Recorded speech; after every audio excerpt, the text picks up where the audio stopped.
de física. El doctor Fermín Acosta Magallanes, él es profesor de tiempo completo en el Instituto Politécnico Nacional y bueno, vamos a proceder ahora a su plática. Adelante. Gracias. Pues viniendo para acá y haciendo una reflexión misma sobre la misma reflexión que estoy haciendo y la presentación que voy a hacer con ustedes, creo que en principio es algo muy personal, es una trayectoria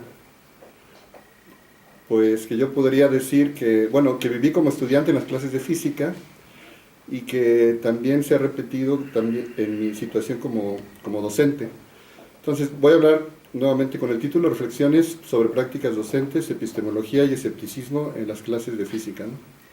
Entonces la primera reflexión es como estudiante. Yo recuerdo una clase de secundaria en donde mi clase de física era acerca de poner una tablita de datos, fórmulas, sustitución, despeje y resultados. En aquel entonces, en mi clase de física de secundaria, cuando yo tenía entre 13 y 15 años, las clases de física consistían en esta situación. Por supuesto, no eran unas buenas clases de física, sin embargo, me hacían hacer una manipulación matemática, en donde pues lo más complicado era hacer una pequeña sustitución y ya, ¿no? Retomando nuevamente la reflexión, creo yo que cuando nosotros vamos a estudiar una maestría en matemática educativa, incluso un doctorado, estamos con todas estas herramientas, es complicado que realmente uno cambie su práctica, porque realmente la identificación que uno tiene con la carrera es muy importante. Entonces, realmente hacer una modificación en la práctica, aunque uno reciba toda la información, es muy difícil que se dé. Entonces, yo creo que uno necesita, además de tener la información, filtrar todo esto a partir de una reflexión muy personal y una transformación que se vaya dando poco a poco, ¿no? Entonces, es un poco la idea de compartir esta plática, ¿no? Y hablando de eso, pues en la clase de física, hablando de las matemáticas, los conceptos de física que queríamos abordar y la práctica docente que queríamos ver, es un poco de las interrelaciones que yo quiero hablar, de física, matemáticas y la práctica docente. Entonces, haciendo un poco de reflexión acerca de la epistemología disciplinar, yo no hablaría propiamente de la física, sino hablaría de las físicas, en el sentido de que si uno quiere buscar dar una clase de física de manera correcta, pues uno va, busca y puede preguntarse qué es la física, y si uno se busca las referencias, uno se da cuenta que existen diferentes interpretaciones que pudiéramos tener. Entonces no voy a ser exhaustivo, simplemente estamos platicando y comento sobre la física de Newton. Entonces, en un modelo a escala convencional humana es para describir el movimiento de los cuerpos por fórmulas determinísticas, introduciendo el concepto de fuerza, para explicar el movimiento, relacionando la masa del objeto y su aceleración, ¿no? Entonces, una idea que me queda muy clara es cuando dicen que la física de Newton se puede representar como el mundo funciona como la maquinaria de un reloj, ¿no? Después, si preguntamos qué es la física, pues podemos responder desde otro punto de vista, ¿no? Desde el punto de vista de la gravitación. Pues para Newton la gravedad era una fuerza que actuaba de manera instantánea, y para Einstein la gravedad se interpretaba como una deformación del espacio-tiempo. Entonces la teoría que explica la atracción entre cuerpos a grandes distancias, o ya diría no a un nivel humano cotidiano, sino ya a un nivel macro. Y una expresión sencilla para tratar de entender todo esto sería: los cuerpos deforman el espacio y el espacio interactúa con los cuerpos. Y por supuesto también tenemos la interpretación a nivel micro, ¿no? Que sería la mecánica cuántica, que estudia el átomo, su núcleo y las partículas e interacciones que lo constituyen. La teoría hasta el momento no ha incluido a la interacción gravitatoria, y también incluye una visión probabilística a través del principio de incertidumbre, y de ahí surge la famosa frase de Einstein: no juegan los dados. Entonces, si vamos a la experiencia de la física para preguntar qué es la física y qué puede enseñar, pues resulta que hay diferentes posiciones, ¿no? Entonces, ¿cuál de ellas es la que se puede tomar dependiendo de lo que yo quiera hacer? Como observaciones generales, hablo de que la construcción, y ahora llamo teorías físicas, dependiendo de lo que uno quiera abordar, forman un cuerpo de conocimiento no acabado, en donde la interacción social, la historia de la disciplina y cambios de paradigma se presentan. Entonces, la física se asume como una ciencia experimental para validar sus modelos, pero la imaginación y la creatividad para conjeturar y crear hipótesis hace que no sea una disciplina dogmática y estática. y podríamos distinguir tres elementos, ¿no? Primero, yo hablaría del campo semántico, conceptual, que son parte de la modelación, pero que no existen en realidad, como el concepto de partícula puntual para los primeros estudios del movimiento. Otra cosa diferente sería el objeto real en sí mismo, o el fenómeno que uno quiere estudiar como objeto de investigación. Y por último, hablaríamos de la modelación matemática de este objeto, principalmente cuantitativa, con ecuaciones y magnitudes, y ahí siempre es una abstracción ideal. Al mismo tiempo, bueno, quiero hablar de las matemáticas como tal, y bueno, mencionaré nada más algunas posiciones epistemológicas, en donde pues con todos mis compañeros platicando, todos empezamos con el platonismo, objetos que viven en el mundo de las ideas, independientes de nuestras actividades racionales. O sea, el número 2 existe por ahí en un mundo ideal, y pensamos que ahí está, ¿no? Otro punto de vista sería la escuela formal. En ese sistema formal entendemos un sistema deductivo considerado como un juego de reglas para imponer un sistema de caracteres. Las matemáticas formales definen de manera rigurosa los objetos matemáticos, inicialmente queriendo explicar toda la matemática a partir de los números naturales de manera consistente. Entonces, el teorema de incompletitud de Gödel demostró que cualquier sistema formal que incluya los números naturales es incompleto o contradictorio. Sin embargo, el rigor que impone a las matemáticas es algo que llegó para quedarse, ¿no? Pero lo curioso es que, bueno, mientras los matemáticos estamos en esa parte, pues hay muchas más versiones, ¿no? Y llega a sorprender un poco que entre una de ellas hay el intuicionismo, que sostiene que algunos conceptos matemáticos preceden incluso al lenguaje y a la lógica, y así los conceptos matemáticos se crean. Dentro de esto me parece muy interesante una nueva forma de estudiar todas estas ideas, que es a través, le llaman embodied cognition, que es pensar con el cuerpo. Entonces uno percibe y puede, la idea es más o menos sencilla. La idea es que si uno conceptualiza que el amor se va directamente al corazón, y cosa que no es así, pues uno podría pensar la parte racional de un sujeto la hace uno únicamente a través del cerebro. Y lo que dice esto es que en realidad no es todo el sistema que aparece, y entonces hay un sistema gestural y hay todo un sistema corporal que incluye estos conocimientos que si preceden al lenguaje y a la lógica, entonces se pueden estudiar desde otros puntos de vista, como puede ser ahora las neurociencias, ¿no? que se involucran. Entonces, como observaciones dentro de la epistemología para la disciplina de las matemáticas, yo diría algo que me queda un poco muy claro, ¿no? Si se quiere formar un matemático profesional, el método didáctico está resuelto, debe enseñarse el método formal y riguroso, no hay más. Pero si las matemáticas sirven como apoyo a la física u otras disciplinas, el interés en las matemáticas no está únicamente en la construcción libre de contradicciones. También resulta de interés el lenguaje creado para trabajar con modelos ideales, dando significado a la representación de atributos de los objetos propios de la disciplina de estudio. En este caso, pues la física, ¿no? Y bueno, si preguntas entonces, bueno, quiero dar una buena clase de física en donde se interactúe bien con las matemáticas, donde tenga una buena representación, pues presenta un problema porque hay pues muchas concepciones de la física, muchas concepciones de la matemática, y entonces ¿cuál vamos a tomar? Entonces yo diría que de manera general mi idea en el sentido es interpretar a la física como una disciplina experimental que busca modelar matemáticamente la naturaleza. Podríamos pensar en un siguiente modelo de práctica docente. Yo primero empezaría exponiendo o haciendo consciente al alumno de las relaciones que hay en el mundo físico natural, y podría pensar que la sensación, valga la redundancia, sensorial, entra, pero es filtrada por estilos de aprendizaje, que depende de cada una de las personas, ¿no? Ya de manera individual. Pero una vez que ya entra el sistema, entran los esquemas cognitivos, y esos sistemas cognitivos o esquemas cognitivos están modulados tanto por el individuo como la sociedad que se involucra. Entonces, lo que me parece interesante es pues que hay dos momentos importantes, ¿no? El momento del mundo físico sensorial y luego el momento personal y cognitivo. Y bueno, hablando de la didáctica y de las interacciones con el mundo físico, podría hablar que, yo diría o pensaría que ahorita hay como que dos corrientes principales, una la de Estados Unidos con lo que llaman la innovación educativa y otra que yo reduzco muy fácilmente a decir las teorías francesas, ¿no? Con Piaget. Ahorita lo que yo entiendo es que la innovación está muy propuesta por Estados Unidos, Canadá, en el norte con las tecnologías STEAM, que primero eran el STEM, ¿no? De Science, Technology, Engineering and Mathematics, y ahora es el STEAM, ¿no? Con Science, Technology, Engineering, Art and Mathematics. Pero ahí, por ejemplo, las metodologías es ofrecer proyectos con problemas reales para motivar a los estudiantes. Sin embargo, en lo que te fijas es en el resultado final.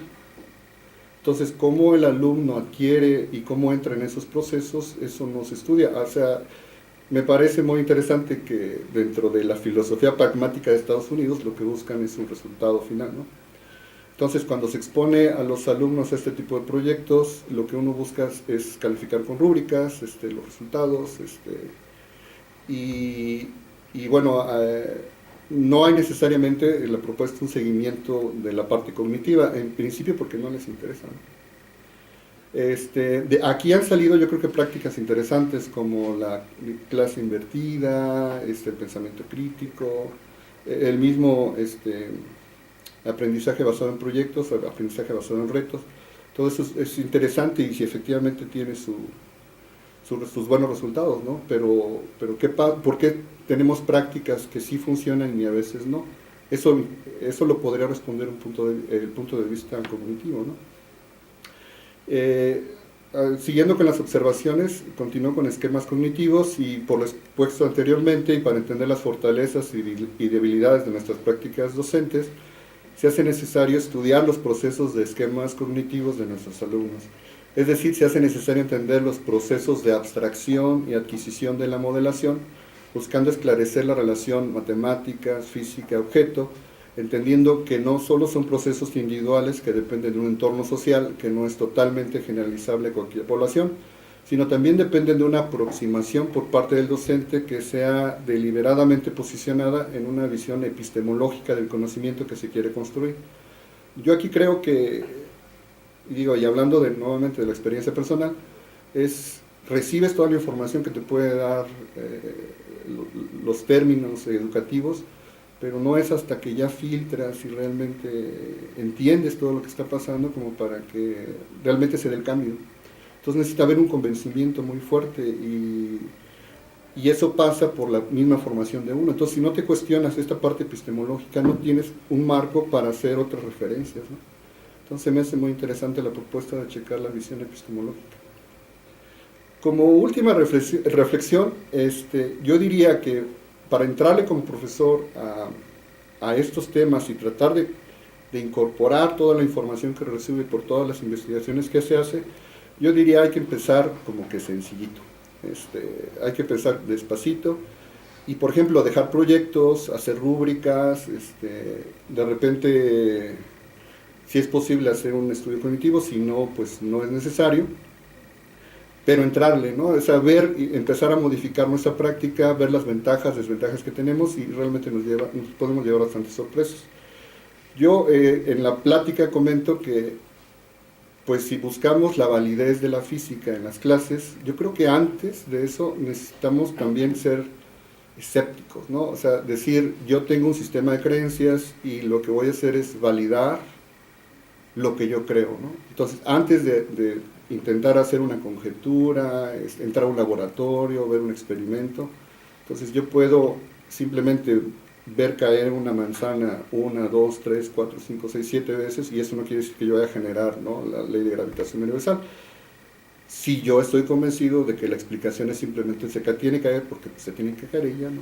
Entonces, si no hay esa parte reflexiva, esa parte que yo le llamé escéptica en el sentido de buscar la validez del mundo que está alrededor mío a través de verdades que sean más o menos plausibles, pues es difícil dar el paso, ¿no?, y buscar un método científico un poco más fuerte.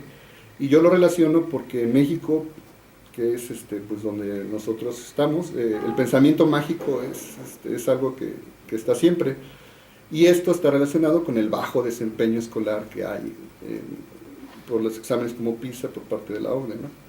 Entonces, aunque hay muchos factores que pueden influir dentro de este punto de vista, yo creo que esta parte de escepticismo no lo tenemos incorporado culturalmente, ¿no? Entonces es necesario, incluso desde ahí, ¿no? O sea, primero cuestiona lo que ya sabes y ya después, si quieres, entra a un método científico para tratar de validar de manera científica lo que ya está pasando. Porque pues también finalmente es cultura occidental, ¿no? O sea, nosotros en nuestra cultura mesoamericana teníamos otro tipo de valores, ¿no? Y por último quiero terminar como había iniciado. Yo había comentado que mis clases de secundaria eran datos, fórmula, sustitución, despeje, resultado, ¿no? Sin embargo, recuerdo un proyecto que era el famoso proyecto del volcán de física, en donde teníamos que hacer el volcancito y teníamos que hacerle una simulación de que había una erupción. Entonces yo estaba muy orgulloso de mi volcán porque era una madera gruesa, era un volcán bien hechecito. Bueno, mi papá lo hizo, pero yo lo pinté, yo estaba muy orgulloso. Y por ahí llegó una hamburguesita ahí de yeso, que parecía un cenicero nada más, se ve bien chiquito. Y pues yo estaba pues muy orgulloso de mi proyecto, ¿no? Pero de repente este muchacho, yo no me acuerdo qué fue lo que hice con el volcancito, pero yo estaba orgulloso del volcán, ¿no? Pero el muchacho, cuando llega con su cenicero hecho como hamburguesa, en aquel entonces le pudo poner un poquito de luces de bengala, de pirotecnia, y entonces en el momento de hacer la erupción pues pudo prenderle y sacó chispitas. Entonces yo ahí me di cuenta que aunque mi modelo de volcán era bueno, si yo quería hacer la erupción, pues su modelo era mejor. O sea, detecté que había una variable que yo no había considerado y esa reflexión se me hizo muy interesante. O sea, en ese momento supe que su hamburguesita era un mejor modelo de la erupción que la mía, porque yo tomé otras variables que realmente no representaban lo que yo estaba buscando, ¿no? Y bueno, ese es el recuerdo que yo tengo de todo esto y en general es la reflexión que yo quería hacer con ustedes. Muy bien. Pues vamos a pasar ahora a una serie de preguntas o de comentarios, ¿no? Al respecto. Rubén. Sí, doctor, digamos, este enfoque cognitivo de las ciencias se puede analizar desde el punto de vista del diseño de alguna metodología, sí, claro, en la práctica que ayude o oriente a los estudiantes. Pues ahora sí que cuando uno entra a la escuela no tiene la menor idea de la materia, pues no sabe tampoco qué va a hacer, ¿no? Entonces, ¿cómo se dice? Emplear esta herramienta para diseñar un esquema de trabajo, un esquema de actividades y un esquema óptimo pues del uso adecuado de lo que tenga el profesor, como las herramientas del laboratorio, o bien en el salón de clases, el GIS, el pizarrón, y pues no sé, el material bibliográfico, todo eso. Bueno, yo lo que creo es que la investigación cognitiva o la investigación, yo creo que educativa en general, tú puedes estudiar con mayor precisión cómo está estudiando el alumno y cómo responde ante cierta secuencia didáctica y ante cierta propuesta de trabajo, ¿no? Pero muchas veces, si tú no entiendes cómo capturar esa información para mejorar tu práctica, para mejorar en este caso tu diseño de secuencias didácticas, la investigación se queda ahí. Yo hablaba de muchas trampas. O sea, yo veo, por ejemplo, colegas que hacen investigación educativa porque piensan que los alumnos son su objeto de estudio. A mí lo que me interesa, por ejemplo, es una metodología que se llama investigación-acción, en donde inmediatamente lo que dicen es que yo voy a llegar a hacer un estudio, pero que va a ayudar y a contribuir al clima en donde estoy. Entonces eso tiene que ver mucho como con cómo conceptualices incluso tú el hecho de que tú quieras hacer tu práctica docente. Si tú quieres estudiar una maestría o un doctorado porque quieres los puntos para subir en el escalafón, muy probablemente hagas investigación educativa que nunca se refleje en tus estudiantes. O sea, lo vas a reportar en artículos de investigación, vas a obtener los puntos que tú necesitas, pero tu práctica docente nunca va a cambiar. Y eso es algo que se observe, no va a mejorar. No importa que tengas maestría o doctorado, porque tú piensas que va a ser investigación sobre los alumnos, ¿no? Entonces, yo creo que sí es o sea, la pregunta es interesante porque sí puedes hacer la investigación educativa y tienes que tener la sensibilidad de querer realmente interesarte por los alumnos. Entonces, en ese sentido, toda la información que te llegue te replantea y hace que mediante las técnicas de investigación cognitiva tú puedas mejorar a lo mejor procesos muy puntuales, pero que te sirven para ir mejorando la práctica. O sea, que da un esquema básico de evaluación de la misma metodología y de los mismos recursos también. Sí, claro. O sea, por ejemplo, yo hablaba de la expresión sensorial. Entonces, a mí, por ejemplo, ahorita se me hace muy interesante el modelo STEAM en sí mismo, porque dices, bueno, yo puedo pedirle a un muchacho que programe, y eso ya es un nuevo tipo de representación. Yo puedo pedir al muchacho que haga realidad virtual, o que vea realidad virtual, o que haga realidad virtual, ¿no? Y entonces eso tiene un tipo de representación diferente, tiene una interacción diferente, pero no está, por ejemplo, estudiado cuál es el impacto real que tiene, ¿no? O sea, cuál es el tipo de instrucción y cómo puedes meter ese tipo de cosas, pero para que realmente aporte no nada más el resultado y me desentiendo, sino que realmente sea algo que funcione y que sea una contribución a tus clases. O sea, la realidad aumentada, o sea, yo creo que definitivamente todo el mundo intuimos que va a ser, porque es una extensión de tu cuerpo, ¿no? Pero el problema es que es una extensión de tu cuerpo, pero también es una simulación. Entonces, ¿de qué forma estás aprendiendo y de qué manera tú estás filtrando la información al alumno, ¿no?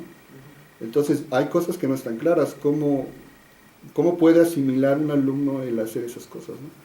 Por supuesto, yo creo que ahorita es un momento muy interesante para hacer tecnología, para hacer nuevos diseños. Yo creo que ahorita hay las herramientas teóricas para entrarle a los problemas, aunque por ejemplo en el caso de la matemática educativa con Piaget está muy estudiado por los franceses, ¿no?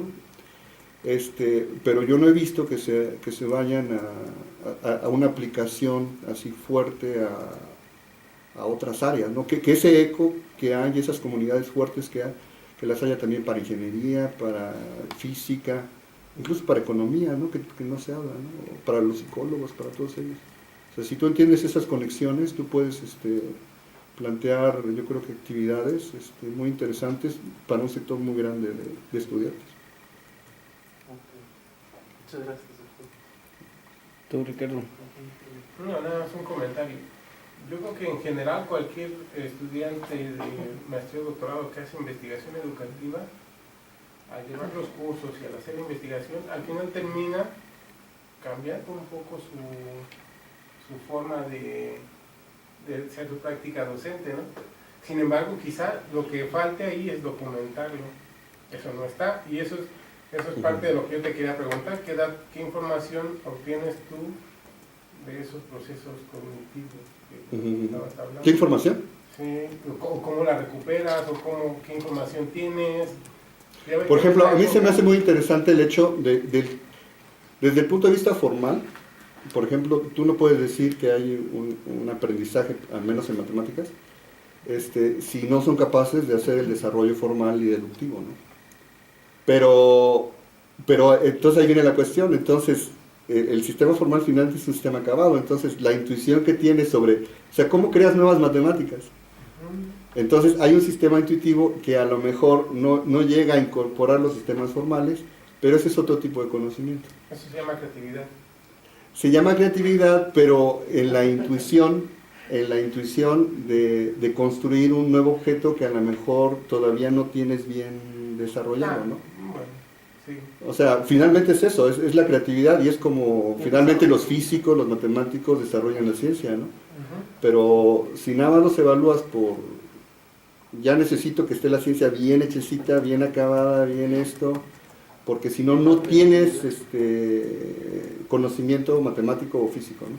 Pues no es cierto, porque hay una generación de ideas, muchas conjeturas, hay mucho trabajo, algunos pegan, algunos no pegan, algunos te dan información extra, y hasta que finalmente llegas a entender el concepto como tal, ¿no? Ese juego te permite decir que hay otro tipo de información que tú podrías recabar. Por ejemplo, a mí el sistema intuicionista se me hace muy interesante, ¿no? Por eso, porque precisamente habla de de ese aprendizaje que el alumno está generando, pero que todavía no llega a institucionalizar, ¿no? Sí, te lo preguntaba en el sentido de que ahora todo es Big Data y todo eso, entonces, ¿qué tipo de información es la que Sí. podrías recuperar para poder dar resultados o análisis cognitivos más precisos como los que estás diciendo? Sí, claro. Porque en realidad, uno como profesor, lo que quiere es que el estudiante comprenda lo que está en el libro, Ujú. y eso es ciencia acabada. Claro, Claramente. claro. Ahora, debería de haber otras razones, otras cuestiones, otro tipo de información que se está perdiendo que te indica a ti si el muchacho va a ser ahora sí creativo, intuitivo y no simplemente estar haciendo la recetita de cocina para resolver la integral por partes, ¿no? Exactamente. A eso me refiero. Sí, exactamente, exactamente. Está el buen estudiante que nada más sigue la fórmula, sigue lo que dice el profesor, ya intuye qué es lo que va a preguntar, etcétera. Y está el otro estudiante que es creativo, Los que dos están busca. bien en el sentido de que están tomando cálculo y los dos están bien porque Claro. los van a pasar. Claro, sí. Pero tienes que identificar aquel que sí realmente vale la pena para ir más allá de eso, ¿no? Sí. Pero eso no sería como discriminar al otro alumno de que es autista. No, Al que nada más No, pero, sabía la por ejemplo- No, no es para eso, es simplemente para saber autista, digo. si tú te pudieras hacer algo en la siguiente asignatura que te llevara a que el muchacho que no está siendo capaz de lograr una creatividad o una intuición más allá de la clase, pudieras conseguirlo con algunas actividades o no sé, algo. Por ejemplo, Ayudarlo más yo que- tengo idea de que algunos alumnos que están estudiando ciencias sociales, porque eran demasiado críticos a la hora de su construcción. Entonces, decían, es que no entiendo matemáticas, pero porque realmente se daban cuenta que no entendían muchas cosas. Que a lo mejor un muchacho que está estudiando ingeniería dice, bueno, eso no importa, le sigue, ¿no? Y necesita avanzar, ¿no? Sí. Y hay algún muchacho muy inteligente que están estudiando cosas de ciencias sociales que dice, no, es que yo no estoy entendiendo esto, yo no puedo avanzar, ¿no? Ujú. O sea, ese tipo de cosas yo creo que sí se pueden detectar. Ok, muchas gracias. Gracias. ¿Alguna otra pregunta? ¿No? Pues, Bueno, pues le vamos a agradecer a Fermín su presentación. Estamos prácticamente ya en la recta final. Tenemos también una modificación del programa porque Silvia Maffei no va a poder incorporarse a esta sesión y estamos a la espera del doctor Luis Mauricio Rodríguez Salazar. Entonces vamos a hacer una pausa de 15 minutos en lo que llega él, porque él está programado de 3:30 a 2. Ok. Muchas Claro. gracias. Muchas gracias. Sí.